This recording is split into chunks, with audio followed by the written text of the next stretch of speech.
How much land do you need to start your goat farming project? Here are some of the questions that you should ask before you start your project. How much land do you need? Is it enough to meet your farming plan? Will your chosen breed type adapt well in the area? Do you have enough grazing land, settlement location, as well as the ability to demarcate your land into camps? What type of fencing do you need? What animal feed storage units do you need? Would you need electricity and running water? How is your field? The grass, the trees, everywhere where your animals are going to be grazing? Is there any grass? What type of grass do you have in the location? What type of trees and shrubs do you have in your location? What types of trees, grass, grazing pasture do you have in your area? All these questions are very important to note before you even start. Okay, then let's get more into detail about everything that has to do with land selection as well as planning your settlement plan. I always give advice to people to say, how much land do you actually need? It depends on the operations that you're trying to run.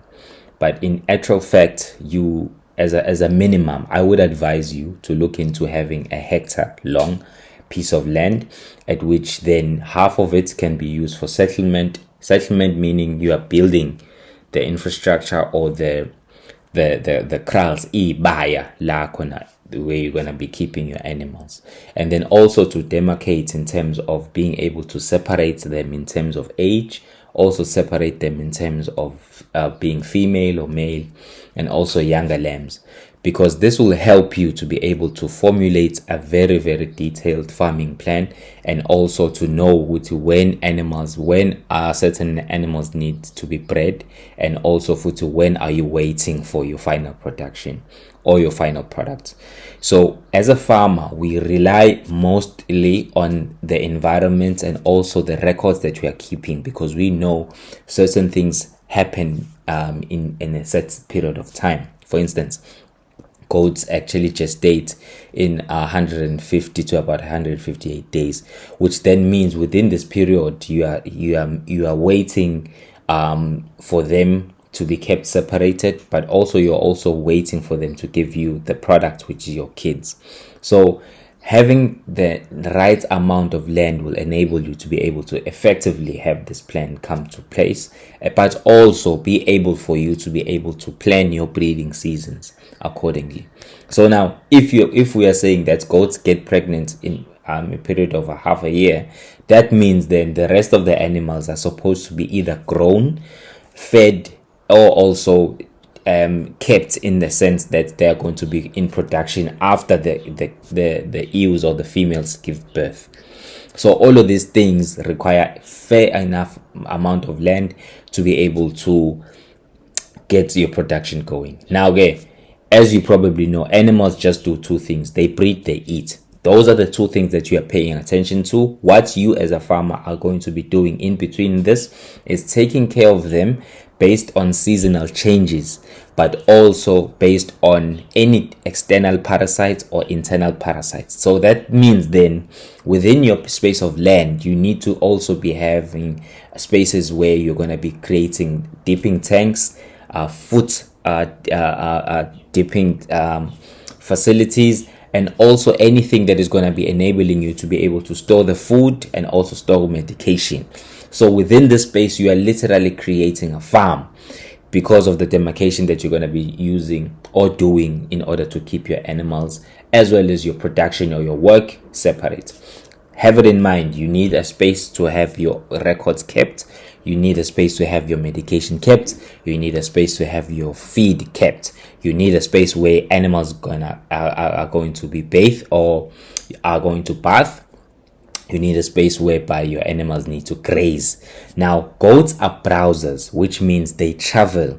They want to be freely. They are active animals. So the smaller the space you have, the less active your animals will be. So you have to have enough grazing land in order for them to be in production. So, but if you're considering going into being a commercial farmer, now I always advise at least have 10 hectares or at most 20 hectares. That's a great start for a commercial farmer. If you have more than that, then good for you, because that will enable you to have half of that.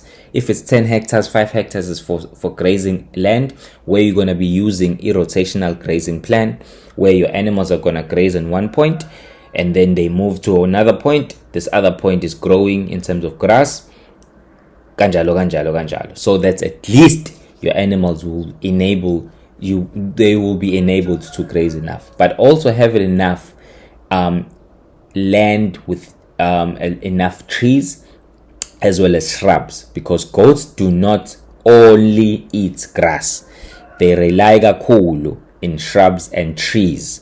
There are different types of trees that actually are preferred, and then we're going to get in depth in another course for that, because that has to do with field management, which is very, very important for you as a farmer to know about. A lot of people choose their land based on availability of the land, but in actual fact, it is important to do thorough assessment of your field or the area where your animals are going to be grazing, and also to know where the available water source will be. Land is very crucial to enable your farming project to be successful. If you do not choose it correctly, you are bound to really suffer in terms of not having your project run correctly. To answer some of the questions that you've asked before, depending on your farming plan, you can start as little as from a hectare, depending on how protected as well as fenced the hectare would be. Or if you're considering going commercial, we always consider 10 hectares to about 20 hectares for a commercial farmer, because if it's 20 hectares, then that means 10 hectares would be used for grazing and another 10 will be used to set up settlement. Based on these considerations, regions such as the Eastern Cape, Western Cape, Northern Cape, and parts of KwaZulu-Natal may offer suitable land and landscapes for goat farming in South Africa. However, it's essential to conduct thorough research and possibly consult with local agricultural experts to identify the most suitable location based on specific goals and requirements. Additionally, factors such as land prices, land tenure systems, and government regulations should also be considered when selecting a location for your goat farming project.